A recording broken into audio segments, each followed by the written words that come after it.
when that result came out on Friday morning, I thought, holy shit, what have these people gone and done? I mean, I'll be honest with you, it was the most bizarre result I've ever seen.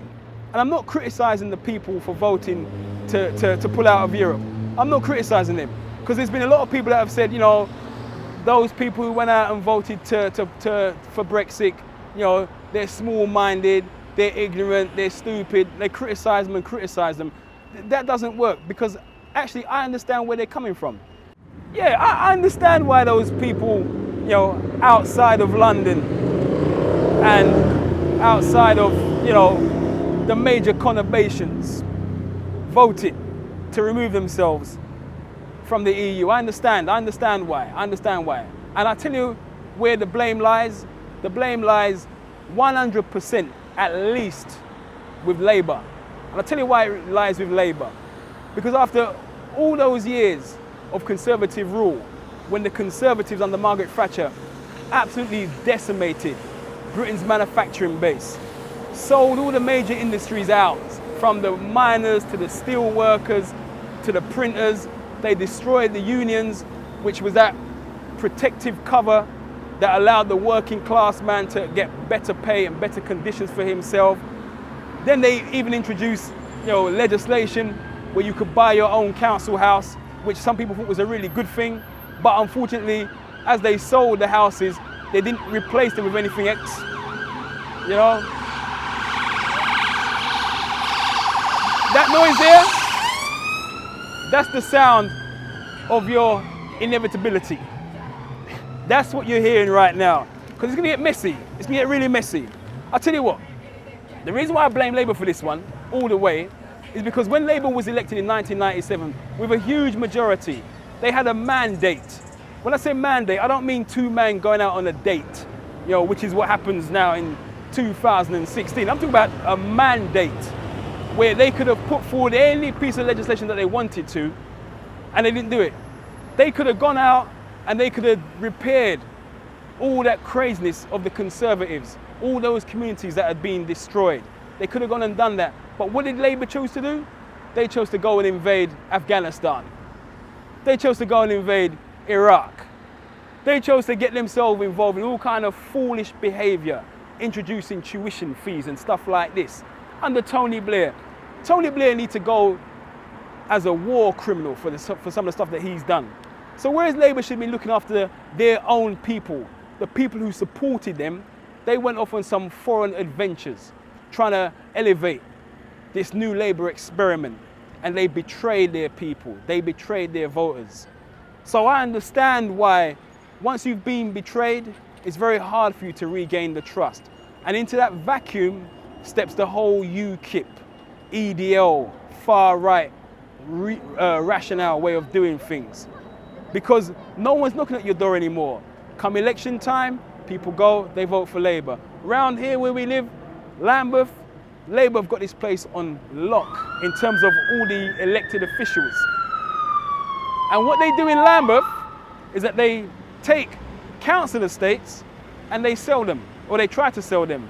Over in Southwark, Labour, when Tony Blair got elected in '97, he said that places like Aylesbury Estate in Southwark shouldn't exist. And 20 years later, the Labour Council in Southwark sold off an estate of nearly 3,000 social homes to private developers. That's 3,000 homes for normal people to rent taken out of the equation. That piece of land is now being built upon by private developers to build luxury homes for rich people. They're selling out the working classes, and with that vacuum, with that betrayal, the people will obviously go and start listening to politicians of the caliber of Nigel Farage, who is nothing but a 21st century snake oil salesman. He's a quack. So Nigel Farage can say that everything that's wrong with this country is down to the immigrants. Blame the immigrants, blame the immigrants, blame the immigrants. But he knows, and everybody knows, that immigrants come to this country and they actually contribute financially to Britain's purse. They pay tax, they start businesses. Of course, there's one and two people that come over and they pimp the system like anywhere else in the world. But the vast majority of immigrants who come to this country contribute to Britain. So for Nigel Farage to blame the immigrants for the downfall of this country is very, very disingenuous. Now, because people don't actually go and do the research, they believe what Nigel says. And they read papers like this that come out with foolishness. Imagine, we could have rebuilt this country, but we chose to go and destroy the Middle East, creating a humanitarian crisis. So when we see all those immigrants, all those foreigners, all those Muslims trying to get into Britain, understand the role that we have played in creating that. It goes on and it goes on and it goes on.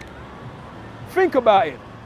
One of the few things that this country is still good at exporting is weapons. We export arms. And who do we export them to? We export them to some of the most despotic, autocratic regimes on the face of planet Earth, down in the Middle East. And what are these leaders who buy the weapons? What do they do with the weapons? They use it to suppress their own people. So obviously, people are going to be trying to get out of certain situations because we help create the situation. You think about it. Labour has betrayed its core supporters. If I was one of their core supporters, I'd be pissed. Hell yeah, I'd be pissed. I'd be absolutely pissed. Think about it. Education's the key to changing this game.